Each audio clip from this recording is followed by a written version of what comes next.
écrit à certaines personnes, mais également à certaines entités pour avoir des éléments probatoires contre nos clients. Et dans le cas spécifique de mon client, il a été écrit au colonel Agibou de donner la situation complète de ce qu'était le camp de Kalea.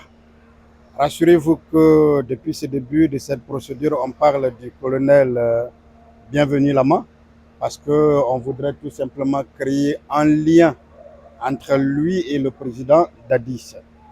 On voudrait faire comprendre à tous que c'est le président Dadis qui l'avait nommé, qu'il était d'abord directeur du centre de Kalea et qu'il avait été nommé par le président Dadis. Voyez-vous que avec celui qui était le chef d'état-major de la gendarmerie, il est clairement indiqué et pièce à l'appui que d'abord, premièrement, le colonel Bienvenu avait été nommé en juin 2009, c'est-à-dire des mois avant même la prise du pouvoir par le CNDD, et qui avait à sa tête le président Dadis.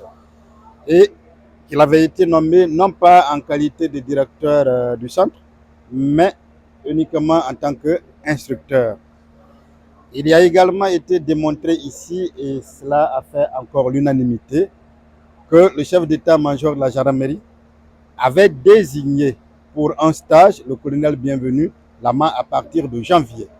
Ce qui fait que le document produit par le colonel Agibou est un faux, ne peut tenir, parce que l'intervalle 2009-2010 qu'il indique comme étant un intervalle pendant lequel le colonel Bienvenu avait été directeur, ça ne tient plus. C'était une certitude. Et la certitude est allée plus loin puisqu'il y a eu une confirmation de toutes les parties. Mais on veut faire encore comprendre maintenant là qu'il n'était pas directeur du centre, mais qu'il était directeur de la formation. Et là, tout à l'heure, quand ça va reprendre, je vais démontrer clairement le contraire de cela à travers des documents que je vais indiquer et lire par devant vous. Je ne vais donc pas m'évertuer à en parler pour ne pas préparer les autres avant même d'entrer au procès. Donc il y a déjà une véritable évolution quant à la situation pénale du président Dadis. Il est donc certain qu'on ne peut plus le relier, en tout cas pas à travers le colonel Bienvenu Lama, à ce que les gens indiquent comme Kalea. N'oubliez pas qu'on veut faire comprendre à tous que ce sont des recrues de Kalea qui seraient arrivés au stade faire ce pourquoi nous sommes d'ici. Cela, c'est une véritable évolution et cela est une certitude, d'ailleurs acceptée par toute la défense, même si elle reste divisée, multiple. Mais la défense l'a clairement indiqué après moi, et d'ailleurs la partie civile l'a clairement indiqué en faisant désormais le colonel Bienvenu Lama, non pas le directeur du centre, mais le directeur du stage de formation. Ce qui n'est pas la même chose, ce n'est même pas la même période, ce n'était même pas autant de président Dadis, et vous le verrez tout à l'heure. Donc pour nous, c'est une évolution positive. Voilà, dans vos questions, vous êtes trop accentué sur le rôle que devrait jouer le président Dadis, de qu'on l'accuse de ne pas avoir agi sur les militaires et sur les gendarmes au moment des faits. Vous savez, quand on vient dans une salle d'audience, rappelez-vous que l'autre nom, c'est bien le temple de Thémis. Il faut venir prêt, il faut venir avec des éléments concrets.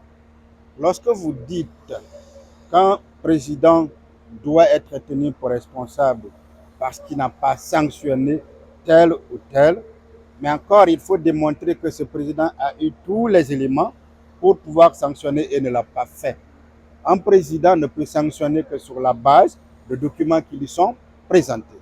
Mais personne ici n'a démontré qu'aussi bien les chefs d'état-major particuliers, aussi bien le chef d'état-major général des armées, aussi bien le ministre de la Défense à l'époque des faits, personne n'a démontré qu'ils ont présenté au président tel rapport concernant tel gendarme ou tel militaire, démontrant que tel a commis telle ou telle faute pour que celui-là soit ou suspendu par le président ou radié par lui. À partir de là, il ne peut pas rester à son bureau, décider à tue-tête. D'ailleurs, s'il l'avait fait, qu'est-ce qu'on aurait dit aujourd'hui? On aurait parlé d'acharnement contre telle ou telle personne. Et mieux, en ce qui concerne les infractions qui ont été commises, prétendument commises, le parquet général à l'époque avait demandé l'ouverture d'une infraction en saisissant le parquet de Dixine. C'est seulement à la suite d'âpres négociations ayant abouti à la mise en place de plusieurs commissions d'enquête, l'autre nationale et l'autre internationale, qu'il a été question de suspendre à toutes les enquêtes à l'interne pour permettre à la commission de travailler sereinement. Et le président Dadis lui-même, bien que chef de l'État à l'époque, a été entendu par cette commission. Il a montré sa disponibilité, il a donné sa version des faits.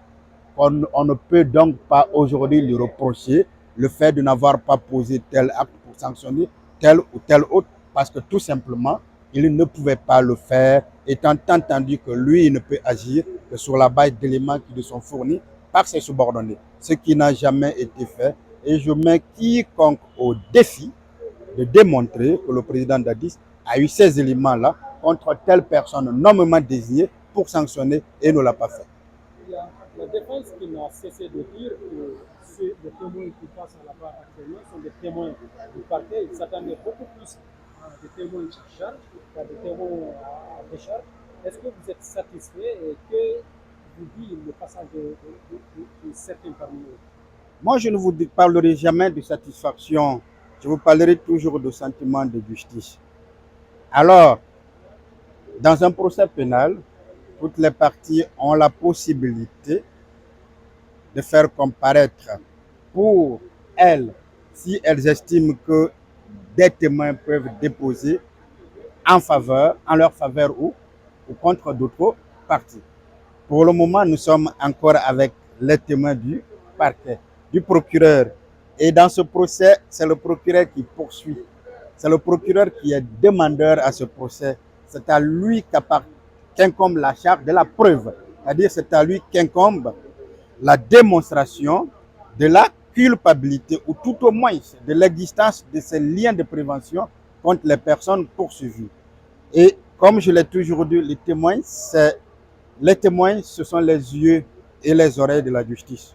Ce sont les témoins qui viennent dire à la justice, voici ce que nous savons, voici ce que nous avons entendu, voici ce que nous avons vu des circonstances de la commission d'une infraction.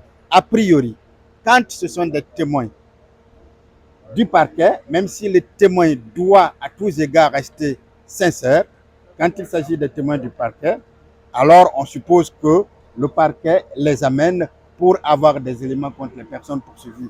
Mais les témoins qui défilent depuis le début, M. Tibou Kamara et le chef d'état-major général des armées et le général Sano et le directeur général de la police à l'époque, M. Valentin, et aujourd'hui le général Baldé, vous comprenez clairement que toutes ces personnes-là sont en train de déposer en faveur du président Dadis. Ça veut dire qu'on est en train tout simplement de vivre ce qui pourrait être l'avenir de ce procès. C'est uniquement l'acquittement du président Dadis, parce qu'il ne peut pas être retenu dans les liens de la prévention pour crime, alors même que les témoins indiquent clairement qu'il n'a rien fait.